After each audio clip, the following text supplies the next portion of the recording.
Salut les disciples de la boxe, c'est Jean-Charles, bienvenue sur les podcasts de Boxe Attitude. J'espère que vous allez tous bien. Il y a pas mal d'infos à vous donner aujourd'hui, donc je ne vais pas forcément rentrer dans les détails, je vais plutôt enchaîner les différentes informations. Pour commencer, tout de suite, je voudrais vous parler de quelque chose. Pour ceux qui sont à Lyon, pas trop loin de Lyon, ou qui seraient de passage à Lyon le week-end prochain, vendredi soir, au Palais des Sports de Gerland. Vous avez une soirée où il y a quand même pas mal de noms qui vont boxer, de noms français, notamment Voldy Toutain, Ahmed El Moussaoui, Milan Pratt, LM Mekaled et Michel Soro. Voilà. Donc Michel Soro, c'est important qu'il boxe. C'est important qu'il se retrouve là en tête d'affiche d'une soirée boxe en France. Je rappelle quand même que depuis 2019, il est en pleine traversée du désert, Michel Soro. Ça a été très compliqué. Les années Covid, vous savez qu'elles n'ont pas fait du bien à la boxe en France. Aucun promoteur français n'avait les épaules pour gérer cette crise. Les boxeurs français en ont pâti. Ils ont beaucoup souffert de ça. Il a dû aller boxer à l'étranger dans des combats où il venait pour se faire éteindre. Voilà, très clairement, il venait pour se faire voler son nom et sa place dans les rankings, donc dans les classements mondiaux. C'est clairement ce qui s'est passé. Des décisions parfois honteuses, des décisions parfois des choix d'arbitre très discutables. Ça a été terrible pour lui et c'est pour ça que je lui apporterai tout mon soutien et que j'ai décidé pour ma part, de prendre mon petit billet et d'aller assister à cette soirée boxe, tout simplement en tant que spectateur, en tant que client de cette soirée. C'est mon choix d'y aller dans ce cas de figure-là et pas forcément d'avoir eu, comme je le fais d'habitude avec mes vidéos, voilà, je fais le choix d'être beaucoup plus discret par rapport aux événements en France. Donc je reste fidèle à ma logique, mais cet événement-là, je vais en faire un petit post aujourd'hui qui sortira... Sûrement au moment où tu écouteras ce podcast, il sera déjà publié.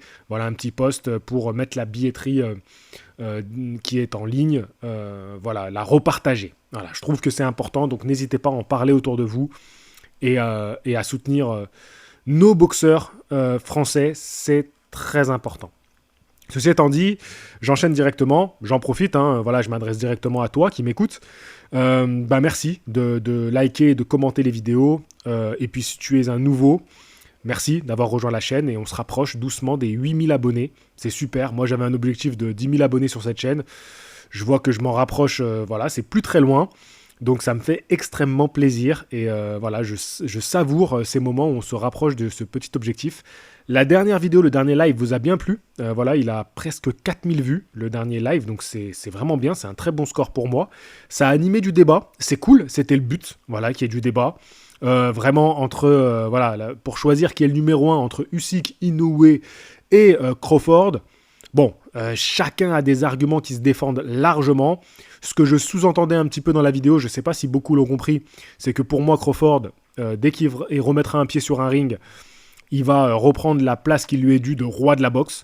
Mais je tiens particulièrement à défendre mon petit Naoya Inoue, qui est exceptionnel, même si Usyk est incroyable, et je le répète, pour moi, c'est très certainement le plus grand technicien que je n'ai jamais vu chez les poids lourds. Chez les poids lourds, je précise, mais c'est important, c'est justement pour ce qu'il fait chez les poids lourds que je trouve que c'est un technicien hors pair.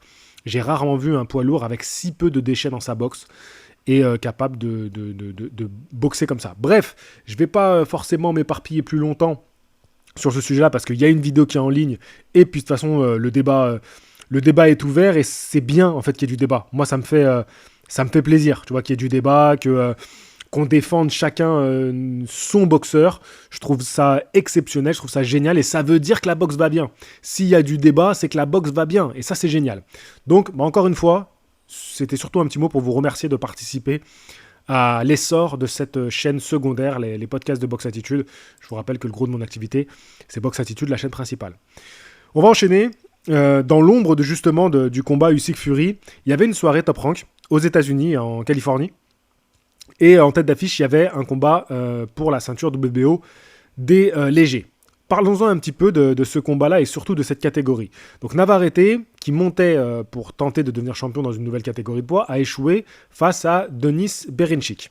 Denis Berinchik, l'Ukrainien, qui donc s'empare de la ceinture WBO, à un âge plutôt avancé, donc c'est beau pour lui, franchement, il se rapproche de la quarantaine, hein, donc dans une catégorie aussi disputée et relevée que les poids légers, c'est quand même un exploit à noter de sa part à 36 ans. Voilà, il est encore un petit peu loin de la quarantaine, mais à 36 ans, c'est beau. Parce que voilà, on parle de l'âge de Lomachenko, mais Berinchik, c'est pas du niveau de Loma quand même. Donc pour lui, c'est un vrai exploit d'être allé chercher cette ceinture. D'accord, il est face à un Navarrete que j'ai trouvé en manque de repères dans cette catégorie. Il faut que je revoie ce combat-là. J'étais exténué par Usyk Fury, surtout par le manque de sommeil, pas par Usyk Fury, et puis encore trop sous les émotions de la soirée Usyk Fury. J'ai mis beaucoup de temps à redescendre. Voilà, je fais un podcast, mais je vous avoue que j'ai le contre-coup de tout ça, parce que je vous rappelle que quand même que pendant, je crois, 15 jours, j'ai fait des vidéos tous les jours sur le sujet. Alors ça m'a pris, que ce soit émotionnellement, ne serait-ce que du temps dans ma journée. Donc il faudrait que je revoie ce combat-là à froid, et je pense que je le reverrai quand il y aura un petit peu des prochaines échéances dans la catégorie, et de me dire, bon bah alors, qu'est-ce que ça va donner ? Même si aujourd'hui, je pense que, et j'aimerais bien avoir votre avis, je pense que ça mériterait quand même un match retour entre Navarrete et Berinchik. Je pense que Navarrete peut mieux faire, mais après, bon, si Berinchik ne veut pas donner un combat revanche, je pense que il est totalement légitime à poursuivre sa route de son côté tranquillement. Voilà, mais moi j'aimerais bien un match retour. Voilà, de mon avis perso, j'aimerais bien un match retour, et puis j'avoue que j'aimerais bien avoir voir Navarrete avec une ceinture et le voir affronter les autres champions. Après, Navarrete peut avoir une chance mondiale contre un des autres champions, parce que passons maintenant au reste de la catégorie. Si on regarde par exemple, on a Loma qui est champion IBF, ok ? Donc possiblement Navarrete qui va tenter sa chance mondiale contre Loma. Tu me diras, oui, il a une défaite et tout. Ok, mais prenons un peu ce qui se passe dans la KT. On a Gervonta Davis contre Frank Martin qui vont s'affronter pour le titre WBA. Ok, donc, bon, très bien. Je crois que c'est Davis qui fait une défense de titre. Hein. Je sais même plus, je suis tellement perdu dans cette catégorie-là. Mais bon, c'est tellement étrange la WBA. Ouais, voilà, le WBA World. Ça serait bien quand même qu'il le passe en Super World, que ça soit clair pour nous qui parlons boxe, parce que j'en ai marre de ces ceintures. On sait jamais s'ils ont la vraie, ils ont pas la vraie. Enfin, ils ont la ceinture numéro 1, la numéro 2, le numéro 12. On comprend plus rien.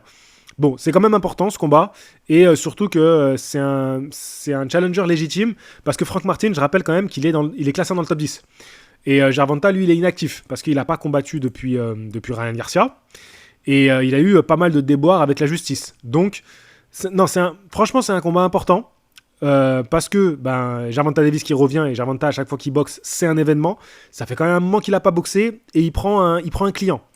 Donc, vraiment, c'est un combat que j'attends avec impatience. Donc, le 15 juin, dans la carte, il y a aussi Benavidez contre Gvozdyk. Bref, vivement qu'on soit la semaine d'avant-combat, que je puisse vous en parler. Je vais me régaler. Donc, on va avoir là donc une défense de titre de Gervonta Davis, et on verra qui conserve après ce combat-là son titre. Je donne pas Gervonta Davis facilement, je le donne favori, large, mais attention, hein, la boxe, en ce moment, il se passe beaucoup de choses. Donc, on n'est pas à l'abri voilà, hein, tu vois ce que je veux dire. Vous m'avez compris. Mais quand même, bon, Gervonta, pour moi, ça reste quand même le boss de cette KT, et une fois qu'il les aura affrontés tous, on pourra la discuter. Pour rester dans la catégorie des légers, c'est pour ça que je vous dis qu'il y a beaucoup de choses à dire et que j'enchaîne un peu. Il y a Shakur Stevenson qui va défendre son titre WBC contre Artem Harutyunyan. Pardonnez-moi pour la prononciation. Il n'est pas facile ce nom. Alors, on va pas se mentir, c'est pas un combat qui, franchement, 40e mondial, Artem. Bon, c'est un peu frustrant. Voilà, on va le dire comme ça, c'est un peu frustrant. Il faut que Shakur, maintenant, il aille chercher quand même les noms de la KT. On se pose beaucoup de questions sur cette catégorie. Qu'est-ce qui se passe ? Il y a Keishon Davis qui sera en sous-carte. Là, on a besoin que les gars s'affrontent. On a une super catégorie. Ok, ça y est, maintenant, on est un peu plus au clair sur qui est champion. Depuis que Devin Haney est monté. On va en parler un peu plus tard de Haney, parce qu'il y a des choses à dire sur la catégorie super léger. Mais maintenant, chez les légers, il faut des affrontements. C'est le moment. Là, ce qui est bien, c'est qu'ils vont tous boxer. Vous avez vu, hein, on a eu Loma qui a boxé. On a eu la ceinture WBO qui a été mise en jeu entre Navarrete et Gvozdyk. On a Shakur Stevenson qui va défendre sa ceinture. Gervonta et Martin, voilà, c'est bien. Enfin, tu vois, il y a de l'activité, et ça s'enchaîne. Mais là, les prochains, donc là, ils auront tous boxé. Les prochains, je sais pas ce que vous en pensez, mais pour moi, il faut qu'il y ait des affrontements là. Il faut qu'il y ait des affrontements entre eux. Je pense qu'on est tous d'accord pour dire que c'est tout ce qu'on attend. C'est tout ce qu'on réclame. Il nous faut ces affrontements entre les meilleurs. Moi, je vois un Zepeda qui n'a pas de titre, qui mérite largement un combat. Voilà, il y a des choses à faire dans cette catégorie. On n'attend que ça, les gars. Boxez-vous. Donnez-nous ce qu'on attend depuis déjà plusieurs années dans cette catégorie des poids légers, où quand même les noms s'évitent. Il faut dire les termes, les noms s'évitent. Je passe à la catégorie des super légers, juste au-dessus. Parce que là aussi, il y a des choses. On va avoir ce week-end Josh Taylor contre Jake Catterall, le combat revanche. J'ai hâte de voir ça. Alors voilà, c'est pas forcément des combats où j'ai fait les vidéos avant combat. Je vais pas forcément faire de réaction. Là, je vous le dis, j'ai besoin de faire un break. J'ai besoin de faire une pause. Alors, je te dis que je fais un break. Ce matin, j'étais au parc en train de tourner une vidéo. Bon, qui est un sujet un petit peu extra box. Mais quand même, j'étais en train de tourner une vidéo que je vais sûrement monter demain. Là, je suis en train de faire un podcast. Demain, je serai devant la télé en train de regarder la boxe. Et il y a des chances que je me lève dans la nuit. On en parlera un peu plus tard. Donc, je fais un break sans vraiment en faire un. Mais j'ai quand même besoin là de faire moins de vidéos qu'à l'accoutumée. Mais ce combat-là, je vais le regarder. Voilà, je vais regarder ça demain soir. Donc, j'ai hâte de voir ça. Il n'y a pas de titre en jeu, mais c'est un combat important. Cette revanche méritait d'être montée. Dans cette catégorie, pour parler un petit peu de titres, on a Subriel Matias qui va boxer le 15 juin. Attention, il ne faudra pas l'oublier, hein, malgré qu'on va avoir tous les yeux rivés sur la soirée de Gervonta Davis, de David Benavidez. C'est clairement les deux noms de la boxe qu'on aime voir boxer parce que c'est sanglant à chaque fois. Mais Subriel Matias, qui va combattre chez lui à Porto Rico, moi j'ai hâte de voir ce combat-là et ça va être l'occasion pour moi de faire un vrai sujet sur Subriel Matias, d'en parler justement avant la soirée, d'essayer d'en faire aussi un petit peu sa promotion alors qu'on va avoir Gervonta Davis qui va boxer. Ça va être important que Subriel Matias ne soit pas un nom qui soit oublié lors de cette période-là, et j'ai hâte de vous sortir justement un sujet spécialement sur Subriel Matias. Attention, il va falloir quand même battre Liam Paro, qui est un combattant invaincu, et je vous rappelle qu'il y aura en jeu le titre IBF détenu par Subriel Matias de cette catégorie des super légers.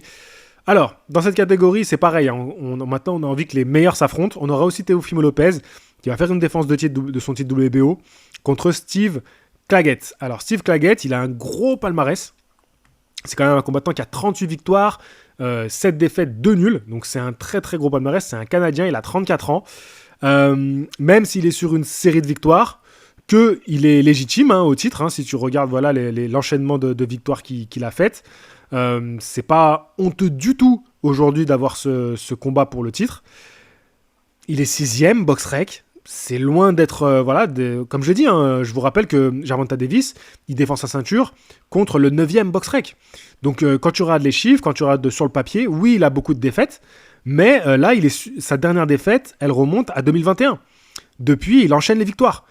Donc voilà, c'est pas non plus un adversaire illégitime à être prétendant au titre, mais c'est vrai, un peu comme Shakur Stevenson, on a cette frustration de se dire « Ouais, mais on aurait aimé avoir autre chose ». Maintenant, je trouve que la catégorie des super légers est plus dans une tourmente comparé aux légers, où clairement les légers, le prochain combat, ça doit être des affrontements. Chez les super légers, on est encore un petit peu dans une tourmente, on va en parler aussi, avec notamment le cas Ryan Garcia et Devin Haney. Alors Ryan Garcia, lui, même si on s'en fout un peu parce qu'il va monter de toute façon, ce qui est quand même emmerdant avec Ryan Garcia, c'est que... alors juste, je précise parce que je l'ai sous les yeux, Rapsé Ramirez qui va combattre en sous-carte de Teofimo Lopez, j'ai hâte de voir ça. C'est mon gars, Rapsé Ramirez, donc je suis très très content de voir cette soirée. Et ça sera le 29 juin. Donc je vous rappelle, en juin, on va avoir beaucoup d'affrontements. Ça va être très très sympa. Bref, donc je passe. Ryan Garcia, je vous disais. Ryan Garcia, Devin Haney. Moi, ce qui m'intéresse à savoir, là, dans cette catégorie des super légers, c'est le cas Haney. On en est où? On a Isaac Cruz qui est champion du monde, d'accord? Teofimo Lopez qui est champion du monde. Subriel Matias qui est champion du monde. Devin Haney, champion du monde. Clairement, ces 4 noms, tu me fais n'importe quel affrontement, j'allume ma caméra, je suis aux anges. On parle quand même de mecs qui sont jeunes. Isaac Cruz, 26 ans. Teofimo Lopez, 26 ans. Devin Haney, 25 ans. Et Subriel Matias, 32 ans. on a quand même une moyenne d'âge qui est hyper basse quand tu regardes les noms que je viens de te citer, les champions de cette catégorie. Donc, je sais qu'on a tellement envie qu'ils s'affrontent, mais comprenez leur position aussi. Ils ont 26 balais, ils sont champions du monde, ils ont déjà fait des sacrés combats. Tu prends Haney, Lopez, Cruz, tu regardes leur palmarès. Les gars, ils nous ont quand même donné. Croyez-moi qu'ils ont peut-être envie aussi un petit peu de pérenniser leur titre. Je sais qu'on leur tombe dessus. Dès qu'il y a un truc, on leur tombe dessus. Mais comprenez un petit peu la position. Ils sont jeunes, champions, et ils ont quand même donné des combats depuis un moment. Donc j'aurais une certaine tolérance envers eux, même si je les pousserais toujours à nous donner les meilleurs affrontements. Maintenant, Devin Haney, moi c'est ça qui m'interroge, et c'est pour ça que vraiment Ryan Garcia, malgré que j'avais de l'affection pour lui, que j'ai soutenu ce garçon, et que très certainement s'il n'y avait pas eu les frasques d'avant-combat, j'aurais été pour lui contre Devin Haney, malheureusement, tu fais pas le poids, tu gâches une défense de titre pour Devin Haney, parce que Devin Haney fait une défense de titre, il est au poids, il est sérieux. Encore une fois, j'apprécie pas forcément Devin Haney, mais il faut respecter la boxe et les champions. Devin Haney fait une prépa, il est au poids, l'autre il n'arrive pas au poids, il lui casse la gueule et après on apprend qu'il est dopé. Donc c'est compliqué. Donc là, les deuxièmes trucs sont retombés encore dopés. Donc franchement, c'est vraiment compliqué là ce qui s'est passé avec Garcia Haney. C'est dommage parce que c'est un combat qui a apporté de l'engouement. C'est un combat qui en soi, si tu regardes le combat, il aurait fait du bien à la boxe et au boxing business. Et là, malheureusement, avec les problèmes qu'a amené Ryan Garcia, ça risque encore plus de fermer le boxing business. Parce que si t'enlèves tous ces à côté, on a deux noms qui s'affrontent, deux jeunes, et ils nous font un super combat. Tout le monde en parle. C'est génial. Ça pousserait les jeunes à s'affronter, ça pousserait les champions à faire des réunifications. Mais le problème, c'est que comme l'autre, il a tout foutu en l'air, voilà, on va pas mentir, hein, il a craché dans la soupe. Il a craché dans notre soupe à tous. Et personne ne peut me dire que le glaire de Ryan Garcia, il a bon goût. À un moment donné, il faut arrêter un peu. Et ça m'emmerde. Ça m'emmerde énormément parce que ça va peut-être encore plus cadenasser le boxing business. Comment Devin Haney va revenir, quels vont être ses choix après son retour.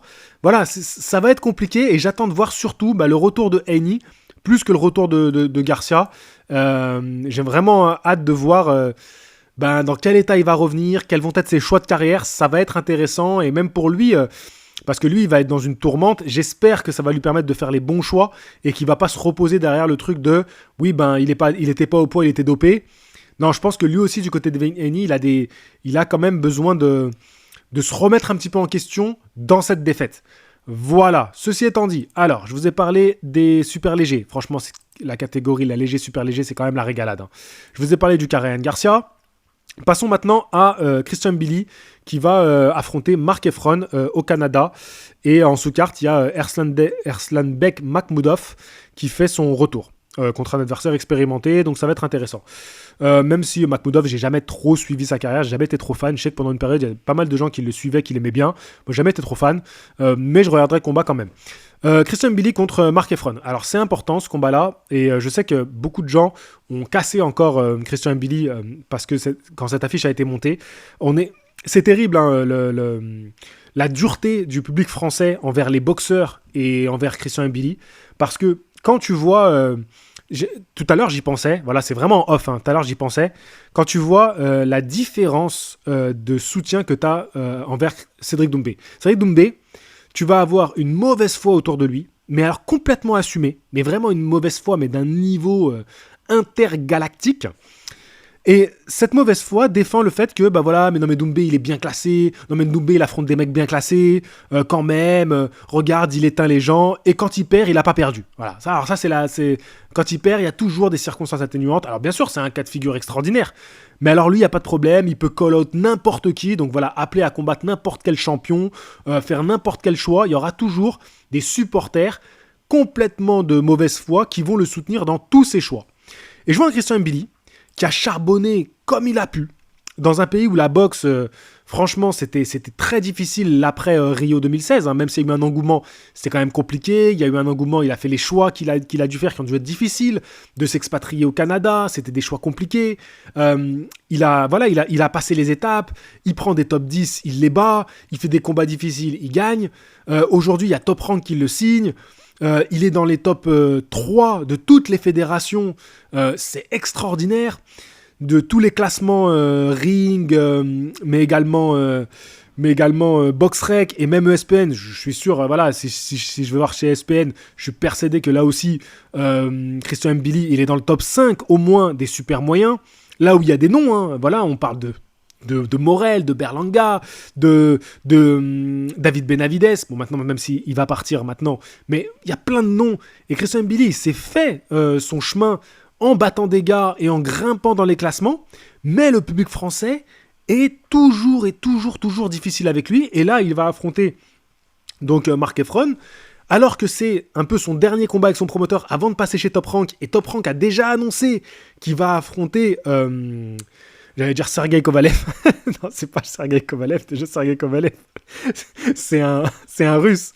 Derevianchenko, voilà, et il va affronter un Ukrainien, Sergei Derevianchenko. C'est Sergei aussi, hein, ouais, c'est Sergei son prénom, je crois bien.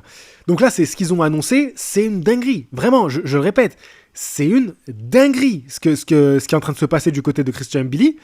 Et je vois pas, tu vois, alors bien sûr, il n'y aura jamais autant de médias qui parlent des annonces de MMA. Mais je vois les médias MMA, moi je suis jaloux des médias MMA. Moi j'aimerais avoir plus de concurrence dans les médias boxe. Quand je vois les médias MMA, t'as un mec qui est à l'UFC, un Français, qui va affronter un gars que personne connaît. T'as tous les médias MMA qui vont t'expliquer pourquoi c'est un combat intéressant, pourquoi il faut suivre. Et ça fait du bien en fait. Même si c'est encore très nouveau comme sport, il y a beaucoup de médias qui sont très novices et qui disent de la merde. Mais ils ont cette intention, vas-y, il y a une vague, on la prend. On la prend pour le meilleur. Et en France, mais je comprends pas en fait. En France, par exemple, en boxe, je comprends pas. Je sais pas ce que doit faire un mec pour que les médias boxe aient envie de le soutenir, que les papiers sportifs aient envie de le soutenir. C'est limite incompréhensible. Alors, il y aura toujours des raisons. Oui, mais tu comprends, ils n'ont pas vraiment joué le jeu. Oui, mais les médias box sont un peu old school. Il faut accepter aussi ça. C'est une autre manière de communiquer, c'est d'autres codes. C'est vrai. Tout ça, c'est vrai. Mais là, Christian Mbili, il répond à tous les critères quand même. C'est un mec qui fait des bagarres sur le ring. Il éteint les gars. Il est classé. Donc, vraiment, le papier prouve que quand même son talent. C'est un bon type. Je pense qu'il a jamais refusé, quand un média parlait de lui, de venir. Moi, il a toujours, quand je l'ai sollicité, il a toujours répondu. Voilà. Il n'a pas toujours pu être présent, mais il a toujours répondu. Donc, je me dis quoi ? C'est quoi, en fait ? C'est quoi le problème ? Pourquoi, du côté du MMA, ça marche si bien, du côté de la boxe, c'est tellement éclaté.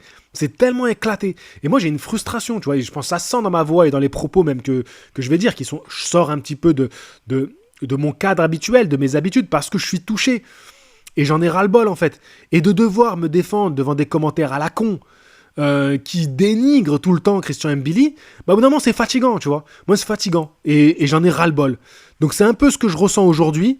Vraiment, cette frustration face à ce manque d'intérêt de part de la communauté boxe qui, bah ouais, voilà, j'ai pas d'autres mots en fait, j'ai un peu tout dit ce que je pensais de Christian Mbili, grosse force à lui, j'ai pas pu en faire des vidéos avant celle-ci, j'en suis navré, parce que voilà, je vous ai expliqué qu'au niveau de ma santé, il fallait que je prenne un petit peu de temps, vraiment, et bon bah malheureusement, c'est ce que je disais en texto, en privé à Matt, je dis bah voilà, moi je retombe un petit peu, malheureusement pour Christian Mbili, tu vois, parce que c'est vrai que là, si c'était arrivé une semaine plus tard, bah j'aurais fait des vidéos, j'aurais parlé de Christian, j'aurais justement dit ce que j'ai dit là dans une vidéo sur Box Attitude où j'ai un peu une plus grosse audience et j'aurais fait un format pour toucher un peu plus de monde. C'est un format tu fais un petit format de 10 minutes où tu parles de Christian Mbili. Voilà, malheureusement, je peux pas, en fait, je peux pas, physiquement, je ne peux pas le faire. Donc, j'espère vraiment qu'il va gagner son combat. Dans tous les cas, il y aura une vidéo sur lui dimanche si je suis en état de la faire. Je vous promets pas une vidéo en direct après le combat, voilà, sachez-le. Tout simplement, je sais que des personnes vont me dire « JC, t'as pas honte, t'as pas fait de vidéo après combat ». Oui, mais vous, c'est pas vous qui payez mon médecin ou qui me payez les soins quand je suis malade, d'accord ? C'est pas vous qui êtes là à me ramasser à la petite cuillère quand je suis dans un mauvais état de santé. Donc, ceux qui diront ça, j'ai envie de vous dire, écoutez, je peux pas, voilà, je peux pas. C'est à un moment donné, je peux plus. Donc j'ai besoin là de quelques jours où je récupère et je sortirai une vidéo dimanche ou lundi sur Christian. Navré pour lui, c'est plus pour lui que je suis navré que pour les gens. Voilà, parce qu'à un moment donné, Voilà, je fais une petite pause. Je finis juste avec un petit dernier événement. Joe Joyce qui va affronter Derek Chisora. C'est vrai que Joe Joyce, il avait combattu depuis sa défaite contre Zhang, contre Kashali. Ce combat-là, je l'avais trouvé assez laborieux. Donc, c'est vrai que je l'ai un peu zappé. J'ai un peu zappé ce combat. Là, contre Derek Chisora, ça va être pertinent, ça va être intéressant. Donc, combat à voir. J'ai hâte de voir ça. Et je vous avoue que je me tâte beaucoup à y aller. C'est le 27 juillet, c'est à Londres. J'en parlais tout à l'heure avec ma femme. Parce que je sais qu'elle aime bien Londres, donc il y a moyen que j'arrive à la convaincre avec ça. Donc j'ai bien envie là d'y aller. Je me dis que ça pourrait être super cool d'aller voir Joyce contre Chisora. Donc voilà, pourquoi pas. Je sais pas pourquoi j'ai dit Chisora comme ça. Je sais pas ce qui m'a pris. Je suis crevé. Je pars complètement en vrille. De toute façon, vous serez 13 à regarder la fin de cette vidéo. Sur ce, je vous dis à la prochaine. Fighting! Bye bye tout le monde. Ciao, abonnez-vous, likez, partagez, faites ce que vous voulez. Ciao, ciao!